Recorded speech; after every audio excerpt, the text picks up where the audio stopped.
थे। मिठू भैया, पहले भी कई बार ठंड का मौसम आया है, मगर इतनी ठंड पिछली बार तो ना थी। कभी धूप तो कभी कोहरा, मगर अब तो कई दिनों से कोहरा जान ही नहीं छोड़ रहा। कबूतर वहाँ आ जाता है। मैं जानता हूँ इस बार ठंड क्यों ज्यादा है, क्योंकि सूरज चाचा हमसे नाराज है। सूरज चाचा नाराज है, मगर वो क्यों? शायद आप सब भूल गए, जब गर्मी के मौसम में कालू कौवे ने सूरज चाचा को बुरा भला कहा था।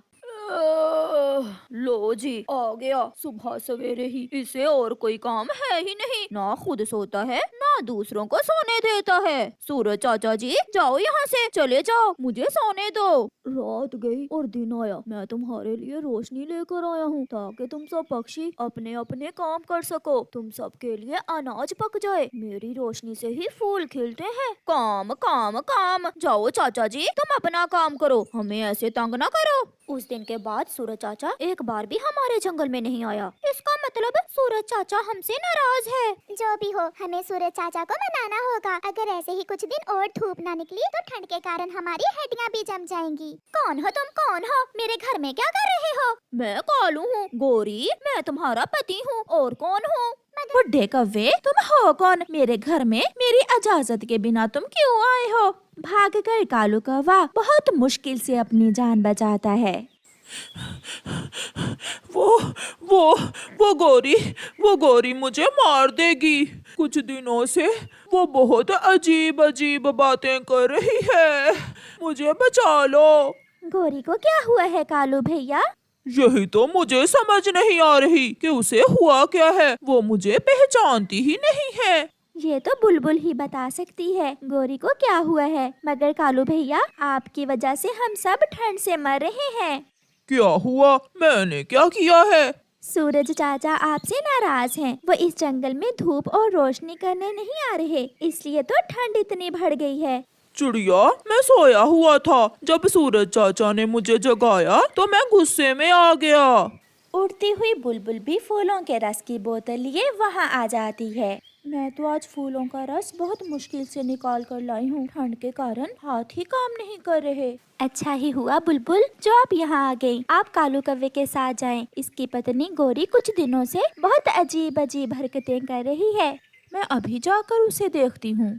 फिर कालू कौवा बुलबुल को साथ लेकर क्या है? मगर अब ये कैसे ठीक होगी? बुलबुल, अगर ये जाग गई तो अभी मुझे मारना शुरू कर देगी। इसे धूप की जरूरत है। धूप जब इसके सर पर पड़ेगी तो फिर ही आपकी पत्नी ठीक होगी। ये सब मेरी वजह से हुआ है। ना मैं सूरज चाचा को उस दिन बुरा भला कहता, ना आज सब मुसीबत में पड़ते। फिर कालू कौवा अपने दोस्तों के पास जाता है। सब पक्षी वहाँ इकट्ठे होते हैं। कालू, किसी तरह तुम्हें सूरज चाचा से माफी मांगनी होगी, फिर ही सूरज चाचा हमारे जंगल में धूप देगा। कान पकड़कर सूरज चाचा से माफी मांग लूंगा, मगर ये तो मालूम हो कि सूरज चाचा मुझे मिलेगा कहाँ। ये बात तो बूढ़ी फाख्ता ही हमें बता सकती है। तो फिर कौन जाएगा बूढ़ी फाख्ता के पास? मैं और कालू कौवा हम जाते हैं बूढ़ी फाख्ता के पास। फिर चिड़िया और कौवा बूढ़ी फाख्ता की तरफ उड़ते हैं। बूढ़ी फाख्ता का घर दूसरे जंगल में था। चाचा जी, यहाँ पर बूढ़ी फाख्ता कहाँ रहती है? चिड़िया, वो सामने रहती है बूढ़ी फाख्ता। समय जाया किए बिना चिड़िया और कौवा वहाँ से उड़ते हैं। अगर आपको सूरज चाचा के पास जाना है तो आपको सागर के पार जाना होगा। सूरज चाचा रात को आराम करने के लिए सागर के उस पार आता है।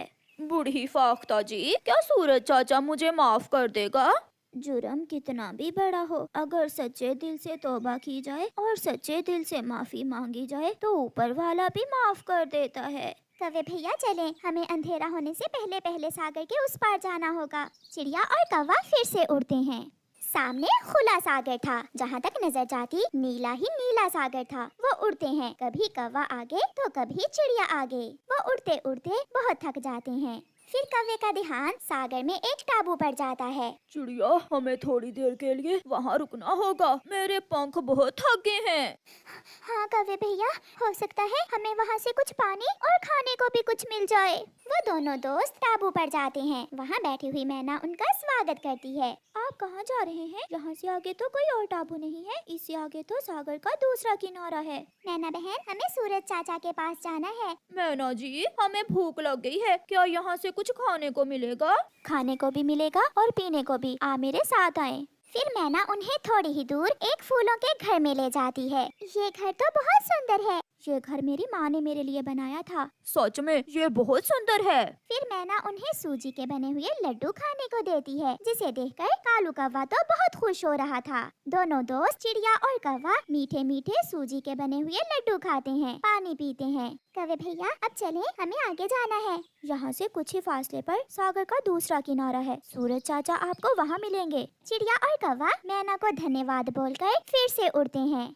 आखिरकार वो दोनों दोस्त सागर की दूसरी ओर पहुंच जाते हैं। सूरज चाचा सो रहे थे। चिड़िया आहिस्ता से आवाज देती है, सूरज चाचा, सूरज चाचा।